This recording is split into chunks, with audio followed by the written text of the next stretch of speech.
Кыргызстанда өспүрүмдөр арасындагы кылмыштуулуктун саны азайганы байкалбайт. Жыл сайын 1200-гө жакын өспүрүм тарабынан кылмыш жасалат. 2013-жылы 16875 киши кылмыш менен айыпталса, анын 100-үнүн 8-и 18 жашка чыга электер болгон.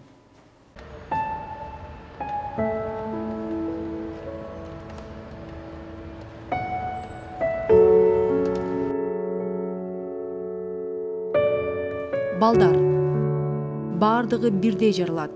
Боорукер, күнөөсүз, ошол эле учурда ар башка, ар бир бала өзгөчө. Табият адамдарды төрөлгөндөн жакшы жаман деп бөлбөйт. Убакыттын өтүшү менен жашооларды өзгөртөт. Дети — это часть общества. И, соответственно, если... Жаш балдар коомдун бир бөлүгү. Эгер кайсыл коомдо өспүрүмдөр арасында көйгөйлөр корчуп, өрчүй баштаса, бул ал коом кооптуу шартка дуушар болгонун билдирет. Обществом в целом.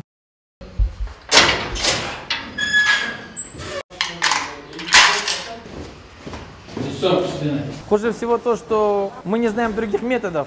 Баарынан эң жаманы көйгөйдү чечүүдө башка ыкма жана жолду билбейбиз. Биздин коом жана мамлекет башка жолду колдонбостон бир гана сот жана түрмө менен чечүүдө. Ситуация сделать так, у них есть только один момент, есть суд, есть тюрьма и все.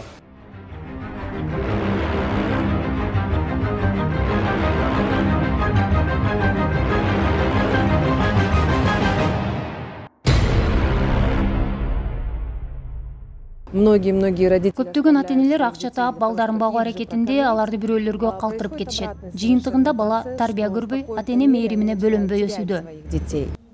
Родители есть? Нету. В Россию уехали. Бросили.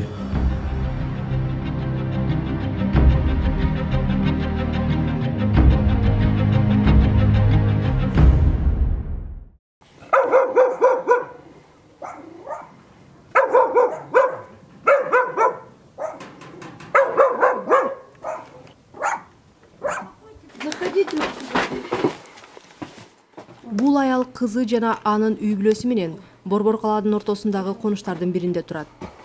Они на работе все. Венера и муж. Венерадагы күйөөсү дагы жумушта. Мен жөн гана конокко келгем. Бул дубал ноябрь айында кулап калган. Ноябрь месяце. Бул үй бүлөнүн балдары бар. Коңшулары үй кожоюндары ичет деп айтышат. Биз келердин алдында 1-2 күн мурда эле балдарды үйдөн алып кетишкен экен. Балдар бир нече айдан бери жада калса кычыраган суукта да ушундай үйдө жашап келишкен. Дубалы жок бөлмөнү бир гана жууркан тосуп турат. Мындай көрүнүштөр кылмыштуулуктун башаты деп эсептелет.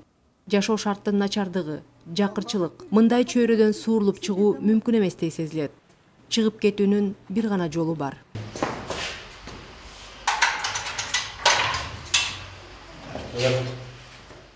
Смотри, что у папы есть. Поцелуй? Папу поцелуй.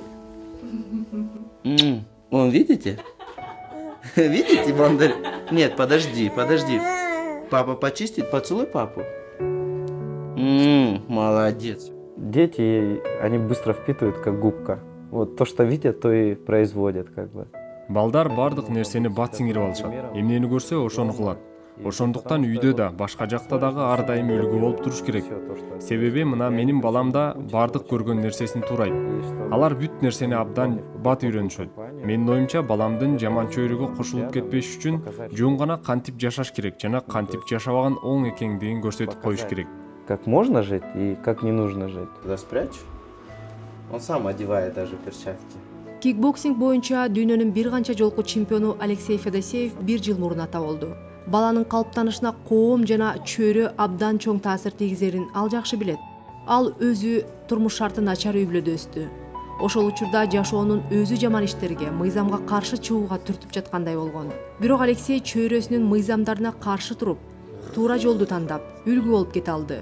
Жакырчылык сөзсүз эле кылмышка түртпөстүгүн далилдеди.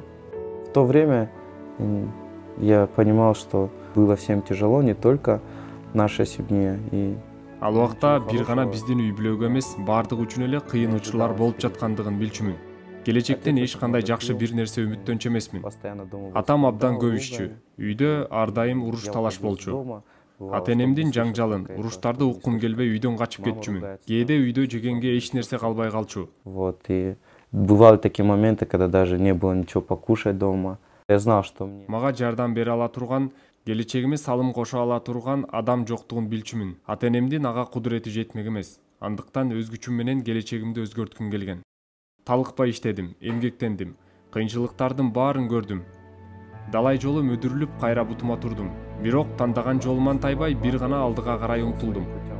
То есть шел путем тем, который я выбрал. В подъезде жил, да? Да. А сколько дней ты в подъезде жил?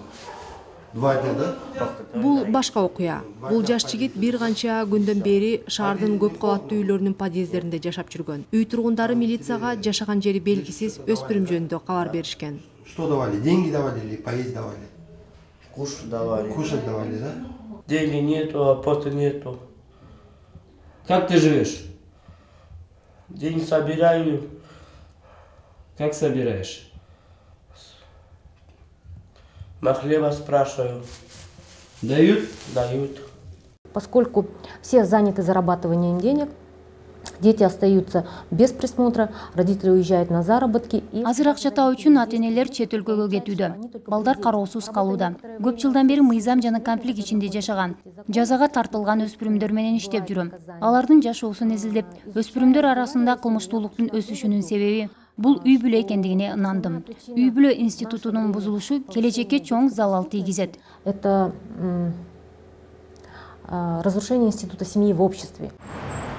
Кыргызстанда жакшы жашоого умтулуунун арты балдар көйгөйүн жаратууда. Тирүүлөй жетимдер же социалдык жетимдер. Мунун саатынан балдар жаштайынан зомбулукка дуушар болуп, жыйынтыгында кылмыштуулуктун өсүшүнө алып келүүдө. Бывает совершенно очевидно, что внешне благополучные семьи, на наш взгляд, да, с материальной точки зрения. Сырттан караганда жашоо деңгээли материалдык жактан жакшы болгон. Кийими да, жеген тамагы да жакшы, үй бүлөдө деле жашырын чоң конфликттер, чыр чатактар чыгып турат. Балдардын ата-энеси менен түшүнбөстүктөрү болуп турат. Мына ушундай окуяларда бала үй бүлөдөн сыртта экени билинет. Мындай учурда балага жашоо шарты жакшы болгон үй бүлөсүнөн көрө башка чөйрөдө жашап, башка бирөөлөр менен сүйлөшкөн артыгыраак көрүнөт. Не знаю, с другими людьми, а не в самой своей благополучной семье, которая владеет определенным материальным достатком. Уштапта биздин мамлекетте социалдык жетимдердин саны улуу ата мекендик согуш учурдагыдан 3-4 эсе көп. Ал кездеги калктын санын азыркы менен салыштыра турган болсо, анда ата-энеси туруп жетим калган балдардын саны согуш учурундагы сандарга тең келет. Андан бери калктын саны дагы 3-4 эсе көбөйгөн. На несовершеннолетних влияет 2 фактора. Это жаш өспүрүмдөргө 2 фактор таасир тийгизет. Үй бүлөнүн тарбиясы жана көчө тарбиясы. Это сверстников. Эң коркунучтуусу балдар мектепте кызыксыз деп айтышат.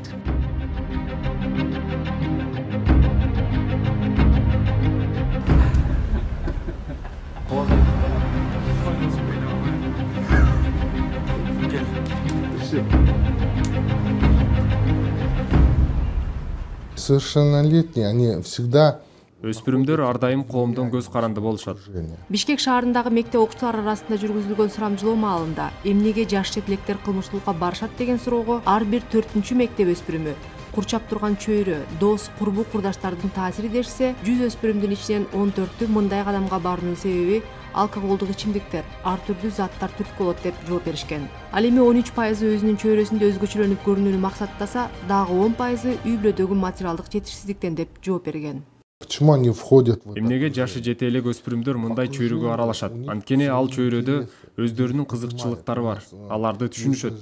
Кызыкчылыктар өзүн өзү жакшы жака өстүрүүгө багытталган болсо жакшы. А терс мүнөздө болсочу, өспүрүмдөр бат таасирленип, тез адашат. Им всегда хочется выделиться. Өспүрүмдөр дайыма коомдо курчап турган адамдардан өзгөчөлөнгүсү келишет жана өзүн ар тарапты көрсөтүүгө аракет кылышат. К сожалению, когда мы у молодежи спрашиваем, кем они хотят быть, Жаштарга ким болгун келет деген суроону бергенде бир аз аша чапкан жоопторду беришкен. Анткени көбүнчөсү мамлекет башчысы же башкаруучу болууну каалашат. Жыйынтыгында бул максаттар көбүнчө криминалдуу чөйрөнүн башчысы болууга алып келүүдө. Мектептердеги рекетчилик дагы менин оюмча криминалдуу жашоого аралашуунун алгачкы кадамдары деп эсептейм. Хода молодежи во взрослый преступный мир. 2014 Бишкек шаарында жаш өспүрүмдөр арасында 130 талаптануучулук фактысы катталган. 121 фактыда эркек балдар кармалса, 9-у кыздар болгон. Чөнтөк телефонду тоноо боюнча 1 факты, кийим кече тоноо боюнча дагы 1 факты катталган. Ал эми 128 акча талаптануу фактысынын ичинен 5 кылмыш иши козголгон. При школьном вымогательстве Статистика көрсөткөндөй, мектепте өспүрүмдөр арасында акча талап кылгандардын көлөмү 20-50 сомдун ортосунда. Өтө чоң сумма эмес, анткени өспүрүм үчүн акчадан дагы ошол кадам маанилүү. Ал биринчи кезекте өзүнүн ким экенин көрсөткүсү келет. Подростковая, молодежная энергия, она должна где-то реализовываться. Өспүрүмдөрдүн энергиясын эске алыш керек. Эгер биз экономикалык жактан аксоолорду карап, илим-билим жаатындагы мүмкүнчүлүктөрдү чектесек, эң негизги тарбия булагына бөгөт койгон болобуз. Эгер тарбия жаатындагы мүмкүнчүлүктү чектесек, албетте жаш өспүрүмдөр башка жолдорго азгырылат. Ошол эле кылмыш чөйрөсүнө аралашуусуна жол ачылат. В других действиях, в том числе в преступности. Өспүрүмдөр кылган кылмыштын 90%-на бекерчиликтен барышат. В их возрасте они хотят выделиться, показать свою власть. Өспүрүм курагында алар өзгөчөлөнүп, өзүнүн бийлигин көрсөткүсү келет. Мындай учурда мектеп жетекчилиги туура жолго салуусу керек. Мисалы, күчтүү балдарды спортко кызыктыруу керек. Жана ар мектепте тартип сакчынын жаш досу аттуу отряддарга кошуу керек. Юный друг милиции, отделы правопорядка. В каждой школе это создается по своему усмотрению. Но юный друг милиции, в каждой школе такие отряды создаются. И где несовершеннолетние, они могут проявить себя, показать лидерские качества. Мына ошол жерден өзүнүн күчтүүлүгүн көрсөтсө болот. Менин тажрыйбамда тентек балдарды мектеп парламентине, коомдук иштерге тартканда кадимкидей тартиби, өзүн алып жүрүүсү өзгөрөт. Мектепте тартип сактоо жаатында аралашып жүргөн өспүрүмдөр келечекте дагы укук коргоо жаатындагы кесиптерди тандашат. Залом прятались, где-то на улице как-то ходили. А когда мы приблизили, дали волю власти или лидерские качества проявить, они начали проявлять, и мы сами удивились, когда люди или несовершеннолетние, они на глазах меняются, даже отношения, даже их поведение очень сильно меняется. Те несовершеннолетние, которые занимались там охраной правопорядка, они со временем и все выбирают путь юриста. Правоохранительные органы, суды, прокуратуры. Шаардын четиндеги Новопокровка номер 1 орто мектеби конфликттер көп кездешкен мектептердин катарына кирет. Анткени ички мигранттардын балдары билим алып, ата-энелери эртеден кечке нан табуунун айласында. Ал эми өспүрүм өзүнө өзү жооп берүү милдетинде. Здравствуйте все. Сегодня у нас тема конфликтология. Что вы можете сказать? Что вы знаете вообще? Что означает слово вообще конфликт? Кызыкчылыктар өзүн өзү жакшы жака өстүрүү жаатында болсо жакшы. Анткени өспүрүм бат таасирленип, тез адашат. Нас научили быть медиаторами, да, вот это влияет на нас. Мурун конфликттерге тез алдырып келген болсок, медиация түшүнүгүн алган соң сабырдуулукка үйрөндүк. Ты как бы более выдержаннее себя ведешь. Этот проект обучает детей выходу из конфликта. А самое главное, цель проекта именно по конфликтологии – это не бояться конфликтов, а уметь их решать. Азыркы иштеп жаткан долбоордун максаты конфликттен чыгууну үйрөтүү жана чыр-чатактан коркуп качпастан аны чече билүү. Чечүүнү үйрөтүү менен суицид проблемасынан дагы арылууга жардам берет. Балдар ичерак конфликт бул нормалдуу көрүнүш экендигин жана аны чечүү жолдору бар экендиги тууралуу байма-бай сүйлөшүүлөрдү жүргүзүп келишет. Вернее, как решать конфликт. И что конфликт, в принципе, это нормальное явление в обществе, и что он может быть не только деструктивным, но и конструктивным. Өспүрүмдөр арасында кылмыштуулук жөнүндө ата-энелер менен дагы сүйлөшүүлөр жүргүзүлөт. Баланын эң негизги бат алдыруучу курагында кандай тарбиялоо керектиги тууралуу сүйлөшүүлөр дагы өткөрүлөт. Мы стараемся в виде лекций, семинаров, практикум обучать родителей, как правильно обращаться с ребенком. Ата-энелерге дагы баланы ар тараптуу өнүккөн, өзүнө тың кылып тарбиялоонун жолдорун үйрөткөн тренинг, семинарлар өткөрүлүп келет. Ребенок к школе вышел полноценной личностью, соответственно, его возраста. Если родители будут больше ответственно относиться к воспитанию своих детей, то детская преступность, я думаю, как бы снизится. Эгер ата-энелер балдарын тарбиялоодо жоопкерчиликтүү көз караш менен караса, өспүрүмдөр арасында кылмыштуулук дагы азаят деп ойлойм. Биз мисал аркылуу чыныгы жашоодон алып көрсөткөнгө аракет кылабыз. Бул долбоор иштеген үчүн рекет проблемасы жоюлду деп айта алам. Можно сказать, что мы влияем, да, чем-то, да. Белгилүү спортчу Александр Воиновдун белгилүү окуучусу Алексей Федосеев. Бул спортчу бир гана рингдеги ийгиликтери менен эмес, жаш өспүрүмдөрдүн кылмыштуулугуна каршы күрөшүүсү менен дагы белгилүү. У меня просто было трудное детство, я бы не сказал, что я трудный был подросток. Менин балалыгым бир аз оор болгон. Ошол убакта мен Войнов агайга атайын мектептерден 9 бала агайдын карамагына алынганбыз. Чогуу жашап, чогуу ийгиликтерге жетип жаттык. Вот, и я воспитывался с ними. Мы жили вместе, мы тренировались вместе. У меня хоть было среднее образование, я когда попал к ним, я уже пошел в 9 класс, они даже не умели на то время писать и читать.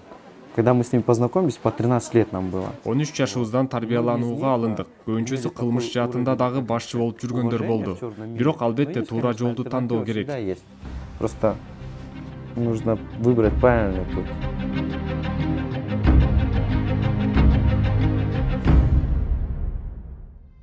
Когда меня спрашивают, говорят, что вот ты взял детей, тебе разве это не было трудно? Ты такое хорошее дело сделал, ты им дал столько много, что они чего-то достигли, добились. Я говорю, что это в принципе не есть заслуга. Это не самое главное, что произошло. Мага ар дайым балдарым жөнүндө жылуу сөздөр айтылат. Жакшы карап, көптөгөн жакшы жыйынтык көрсөтсүн деп. Бирок ал эң негизгиси эмес. Алардын жетишкендиги тарбия. Бул жакшы нерсе. Бирок эң негизгиси кимдир бирөөгө эртеңки күнү зыян келтирүүчү коркунучтан сактадым. Достиг в спорте результатов. И сегодня хочет, иметь хорошую семью, жить в нормальном обществе, достигать каких-то результатов. Вы знаете, не это самое главное. А может быть это более важным было то, что забрав этого ребенка, может, я чью-то судьбу спас, которую он мог сломать. Может быть, он мог принести в горе в какую-то семью, понимаете? Такое горе, невосполнимое горе, я имею в виду невосполнимое горе. Он, совершив преступление, мог, вы понимаете, нанести какое горе для кого-то. А преступление в любом случае могло совершиться. Атайын мектепте калган болсо мен так айта алам. Эртеңки күнү бирөөгө зыянын келтирип коюшу толугу менен мүмкүн болчу.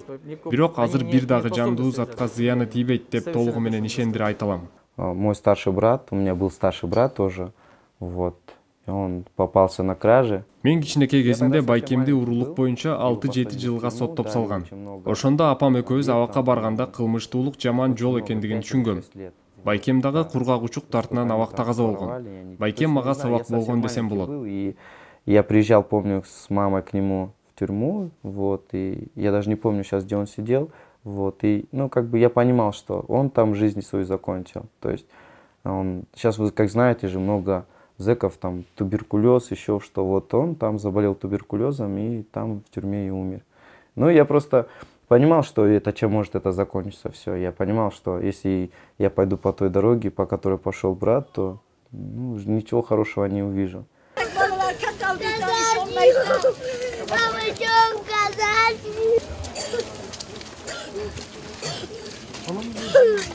Вот если говорить о тех детях, которые выросли в такой, так скажем, асоциальной среде, да, где родители у них алкоголики, либо скажем, родители наркоманы, либо совершали сами преступления. Ата-энеси алкоголдук ичимдик ичкен, маңзат колдонгон үй бүлөдөгү өспүрүмдөр баардыгын көрүп түшүнөт. Бирок башка коомго аралаша алышпайт. Кайра эле ата-энесинин тагдырларын кайталашат. Мисалга алсам, өспүрүмдөр колониясындагы энеси жок. Атасы аракеч бала өз жашоосун өзгөрткүсү келет. Бирок өзгөртө албайм дейт. Анткени кайрадан эле дүкөндөн атасына ичимдик ташымай. Же болбосо ишке орношу үчүн билими жок болгондуктан колонияга кайтып келүүдө. По-другому жить, но я не могу это, потому что, возвращаясь в это, мне приходится либо отцу водку приносить, либо образования нет. Устроиться на работу невозможно. И все другие, и опять же он оказывается в колонии. Надо разбудить общество. Его надо просто разбудить. Коомчулукту ойготуу керек. Оор кырдаалдарда мамлекеттин күнөөсү бар экенин көрсөтүү керек. Боевиками в какие другие страны. Разве это не вина нашего государства?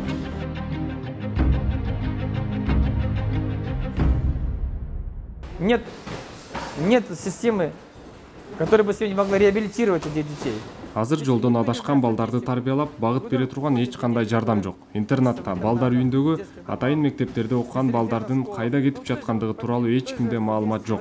Келгиле мониторинг жүргүзөбүз. Алардын тагдыры кандай болуп жаткандыгын карап көрөлү. Менимче бул эч кимге кызыктуу эмес. Алар өзүнчө, коомдон сырт, өз дүйнөсүндө. Андыктан алардын дүйнөсү кылмыштуулукка келип такалууда. К сожалению, судьба уже предначертана, известна. Балдар үйүнүн тарбиялануучуларынын 40% кылмыш кылышат, дагы 40% наркоман жана аракеч. 10% өзүнө өзү кол салса, болгону 10% жашоодо ордун таап келет. Бул Орусияда, Кыргызстанда мындай статистика эч кимде жок. Дочку забрали. Ну как, милиция забрала. Милиция забрала, потому что стенки нету. Үйдүн дубалы жок деп кызымды милиция алып кетти. Качан дубал тургузсак гана кызыбызды берет экен. Азыр кызымды интернатка жөнөтүштү. А почему тебя сейчас в приют хотят отдать? Не в приют? Не надо мне приют, я приют, не надо мне приют, я не хочу приют. Почему? Нет. Но там тебя, во-первых, помоют, во-вторых, обуют. Нетушки, я приют не хочу, баке, честно говорю. Я очень много лет занимался, помогал в спецшколе в Беловодске. Ездил туда, решал вопросы детей. Всегда голодный, у них всегда было желание покушать что-то. И первым делом... Мен көп жыл бою Беловодского атайын мектепке барып, балдар маселеси менен иштеп келем. Мектепке барып, балдардын маселелерин чечет элем. Алар көбүнчө ачка жүрүшчү. Мен эгер дубалдан ары секирип качып кетсең, эң биринчи эмне кыласың деп сураганымда, тамак таап, курсак тойгузат элем деп жооп беришет. Көчөгө чыгып элдерден акча сурайт. Бирөө 5 сом, 10 сом, бирөө 20 сом берет. Бир күн ичинде аз дегенде 150 сомдон 200 сомго чейин чогултуп коет. Тапкан акчасынын баарына шиш кебек, самсы сатып алат. Интернатта болсо алар эттин даамын дагы унутуп калат. Балдарды жабык имараттын ичинде тарбиялоого болбойт. Нельзя изолировать детей в закрытых помещениях, в закрытых организациях. Первая проблема, самая главная проблема выпускников на сегодняшний день, они выходят в никуда. То есть нету жилья. Эң негизги маселе эч кайда бара алышпайт. Интернатты бүтүшү менен анын колуна күбөлүк тиет. Жана 17 жылдан бери жашаган, үйүм деп эсептеген интернаттын эшиги жабылат. Туугандары, тааныштары жок. Айрымдары интернат директору берген акчаны жол кире кылып шаарга келишет. Кечки эркиндигин майрамдап шапар тебишет. Андан ары кайда барат? Алар акча табуунун, эсептеп бюджет жүргүзүүнүн, мамиле түзүп, сураштырып, иш издөөнү билишпейт. Жашоого жөндөмү жок. Көбүнчө маалымат жагынан аксайт. Бул кезде аларды байкагандар колдонуп кетишет. Алар балдарды криминалга тартып, жаман жолго түрткөндөрү болот. Кээде өздөрү ачкачылыктын айынан уурулукка барышат. Какие-то криминальные разборки, попадаются на воровстве.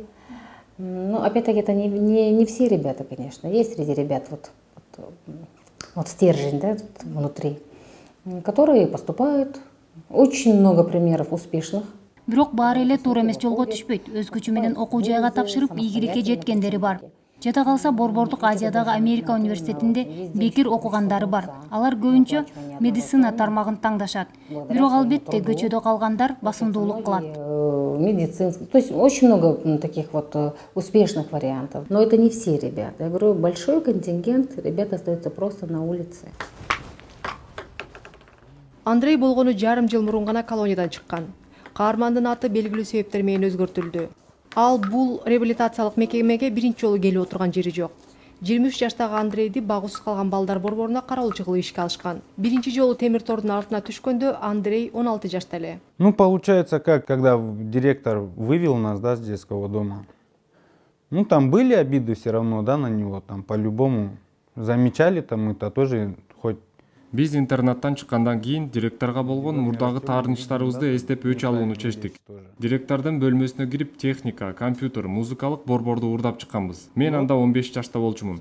Номер 10 кечки мектепте окуйт элем. Ошол жерден кармап кетишти. Соттун чечими менен 1 жылга камалганбыз. Өспүрүмдөр бөлүмүндө 9 ай отурдук. Бир күн 2 күн катары саналып бошотушту. Директору детского дома. Ну, там кражу, да, совершили. Ну, украли, что там украли? Технику, да? Компьютер, там, музыкальный центр. Мне 15 лет было. Не сразу поймали. Я еще до этого в 10-й вечерней школе учился. Там меня поймали. Ну, нам на то время дали 1 год и 2 срока. Ну, мы сидели уже в этом... Малолетки, да, там сидели. Там уже сколько лет? Не лет, а 9 месяцев мы, да, сидели. И день за 2 посчитали. И освободили, да, нас.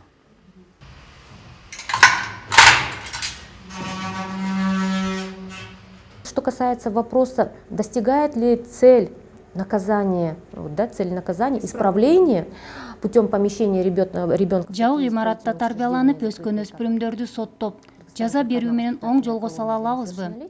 Кыргызстанда өспүрүмдөрдүн бир эле абагы бар. Ал менин пикиримде максатына жеткен жок. Анткени түзөтүү мекемеси жолунан четтеп, кадимки эле түрмөгө айланды. Ал тескеринче балдарды коомдон, ата-энесинен бөлүп салууда. Преступника от общества. Изоляция от родителей, изоляция от общества и все. Он находится там. Теперь что он должен делать?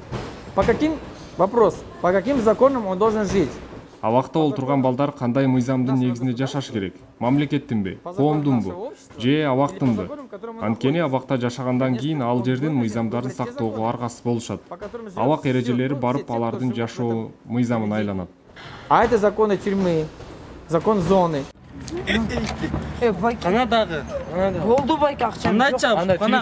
Каждый из них готов быть совершить второе преступление.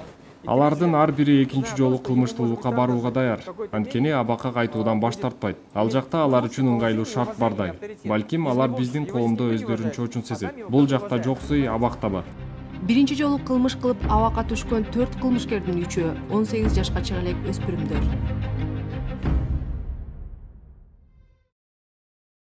Да, честно сказать, так-то в принципе не осознал, да, сразу. То, что вот это вот. Потом же опять же попал же на малолетку. Эгер чынын айтсам, ойлонууга, түшүнүүгө деле аракет жасап аптырмын. 8 ай гана азаттыкта жүрдүм. Кайра эле абакка кайтып бардым. С малолетки сколько? 8 месяцев на свободе побыл.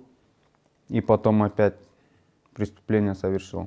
Азыркы түзөтүүчү система өспүрүмдөрдү түздөмөк тургай кайра ызалантып бузат. Бул пикирди өспүрүмдөр арасындагы кылмыштуулук маселесин иликтеген адистердин баары бир бетке жактайт. Система коомдон оочолонуп калган балдардын тагдырын ого өтөр талкалайт. Абакта жаш курагына карабай аралаш кармалат. Кылмыштын түрүнө жараша да бөлүнүшү керек болчу.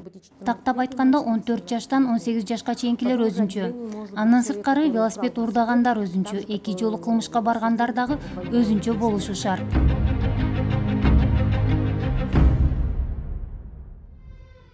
Ну, так это, честно сказать, от самого человека, да, зависит. Чынын айтсам, бул негизинен адамдын өзүнө байланыштуу.